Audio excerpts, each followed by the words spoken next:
창세기는 인류 타락의 기원을 기록하고 있습니다. 인류의 타락은 외부의 자극이 없이 스스로 발생되지 않습니다. 가장 행복한 순간에 가장 치명적인 유혹이 아담과 하와에게 찾아왔습니다. 뱀의 등장이 그것입니다. 창세기 3장에서 사용되고 있는 뱀은 히브리어로 나하쉬인데 원래 이 단어는 파충류를 지칭하는 포괄적인 용어입니다. 창세기에서 뱀으로 번역된 나하쉬는 강교함으로 사람을 미혹하는 능력을 지닌 사악한 존재로 묘사되고 있습니다. 물론 뱀 자체가 마귀는 아닙니다. 그러나 기독교 경전은 뱀을 마귀를 상징하는 생물로 표현하고 있는 것은 사실입니다. 신약 성서 마지막 책인 요한계시록에서도 뱀을 마귀로 상징하고 있는 것을 볼 수 있습니다. 큰 영이 내쫓기니 옛뱀 곧 마귀라고도 하고 사탄이라고도 하며 온 천하를 꿰는 자라. 그가 땅으로 내쫓기니 그의 사자들도 그와 함께 내쫓기느니라. 외부로부터 온 불청객 뱀이 강교한 모습으로 하와에게 말을 건넵니다. 하나님이 참으로 너희에게 동산 모든 나무의 열매를 먹지 말라 하시더냐. 수사학적으로 볼 때 이것은 참으로 엄청난 물음입니다.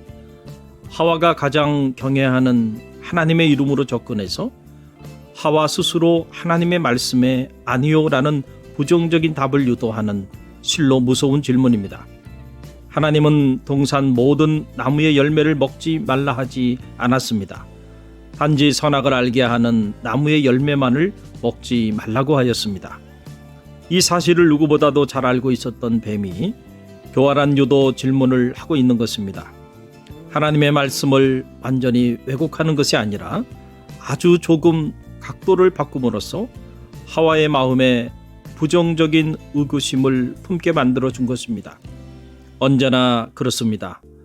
완전히 다른 모습으로 접근하면 누구도 미혹에 넘어가지 않습니다. 비슷하지만 그러나 정확하지 않는 모습으로 접근해서 사람들의 마음을 흔들어 놓습니다. 하나님은 분명히 이렇게 말씀하셨습니다. 동산 각종 나무의 실과는 내가 임의로 먹되 선악을 알게 하는 나무의 실과는 먹지 말라. 내가 먹는 날에는 정령 죽으리라 하시니라. 뱀의 유도 질문에 마음을 빼앗긴 하와는 하나님의 말씀을 조금 다르게 설명합니다.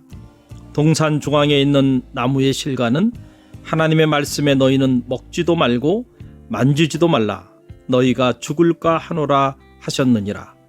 정령 죽으리라는 말과 죽을까 하노라는 말에는 차이가 있음을 알게 됩니다.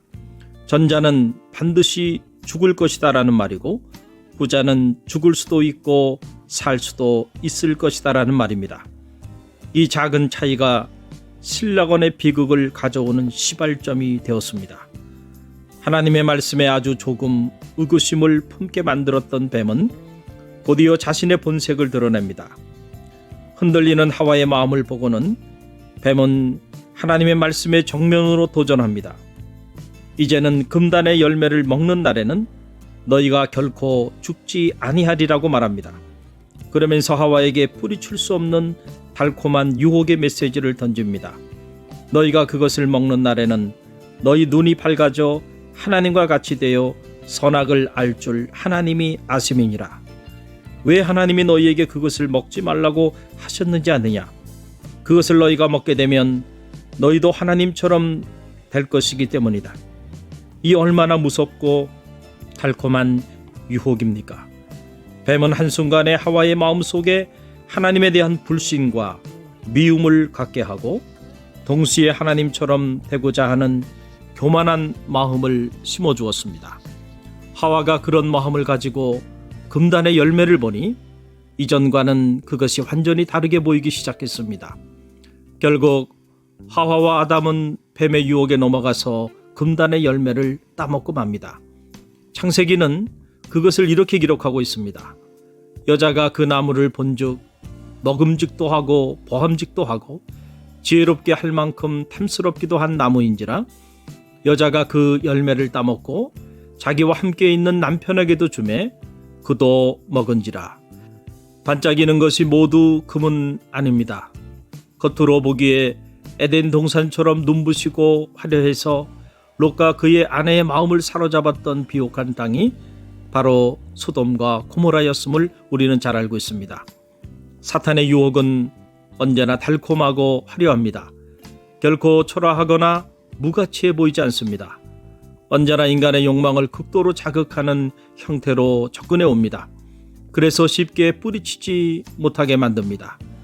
그 사탄의 달콤한 유혹은 예수에게도 찾아왔습니다. 인간의 아들이 아닌 하나님의 아들로서 공생애를 시작하기 전에 예수는 40일간 광야에서 식음을 전폐하고 기도하였습니다. 그때의 사탄의 유혹이 시작되었습니다. 사탄은 40일간 굶주린 예수에게 가장 치명적인 유혹을 합니다. 돌들을 떡덩이가 되게 하라는 것입니다. 얼마나 견디기 힘들었을까요? 그리고 하나님의 아들로서 사역을 시작하는 예수에게 정말로 당신이 하나님의 아들이라면 거룩한 성전 꼭대기에 올라가서 한번 뛰어내려 보라는 것입니다. 그리하면 내가 참으로 널 하나님의 아들로 섬기리라는 것입니다. 얼마나 강교한 유혹입니까? 마지막으로 사탄은 예수를 지극히 높은 산으로 데리고 가서 천하만국을 눈으로 직접 다 보여주며 딱 한 번만 내게 경배하면 이 모든 것을 내게 주리라는 엄청난 유혹을 합니다. 단 한 번의 경배로 천하를 얻게 되는 순간입니다. 이 얼마나 외면하기 어려운 달콤한 유혹입니까? 이것이 기독교 경전이 보여주는 사탄의 유혹의 특성입니다. 꿈꾸는 자에게 가장 무서운 적은 사실 고난이 아니라 유혹입니다. 꿈이 있는 사람들은 웬만한 고난은 잘 극복합니다. 그러나 언제 넘어지는가요? 고난 앞에서가 아니라 유혹 앞에서입니다. 달콤한 유혹 앞에 넘어가지 않는 장사가 없습니다. 그래서 그렇게 오랜 시간 힘들게 올라간 정상에서 그토록 많은 사람들이 무너져 내린 것입니다. 뱀의 달콤한 유혹에 감염되니 하와의 눈에 하나님이 그토록 취하지 말라고 하였던 금단의 열매가 그렇게 먹음직스럽고 보암직스럽고 탐스럽기까지 하게 보인 것입니다. 뱀이 하나님을 향한 하와의 순전한 마음을 부패하게 만든 것입니다. 사도 바울은 그 사실을 고린도 교우들에게 이렇게 전하였습니다. 뱀이 그 관계로 하와를 미혹한 것 같이 너희 마음이 그리스도를 향하는 진실함과 깨끗함에서 떠나 부패할까 두려워하노라. 부패한 마음으로 금단의 열매를 따먹은 하와는 홀로만 먹지 않았습니다. 그것을 즉시 자기 남편 아담에게도 나눠주었습니다. 여기서 우리는 소위 죄의 속성을 발견하게 됩니다. 모든 죄는 결코 홀로 행해지길 원치 않습니다. 이것이 바로 죄의 동반성입니다. 공범이 있는 이유가 여기에 있습니다. 죄를 범하는 순간 본성상 인간은 알 수 없는 존재의 두려움을 갖게 됩니다. 그 두려움을 극복하기 위한 수단으로 다른 사람들로 하여금 함께 동일한 죄를 범하게 만듭니다. 죄의 전염성은 바로 여기서 비롯된 것입니다. 가능한 한 많은 사람들이 함께 죄를 범할 때 죄로 인해 발생되는 두려움을 감소시킬 수 있다고 믿기 때문입니다. 즉 모든 사람들이 범한 죄는 더 이상 죄가 되지 않는다는 인간의 심리 깊은 곳에 자리하고 있는 삐뚤어진 생각 때문입니다.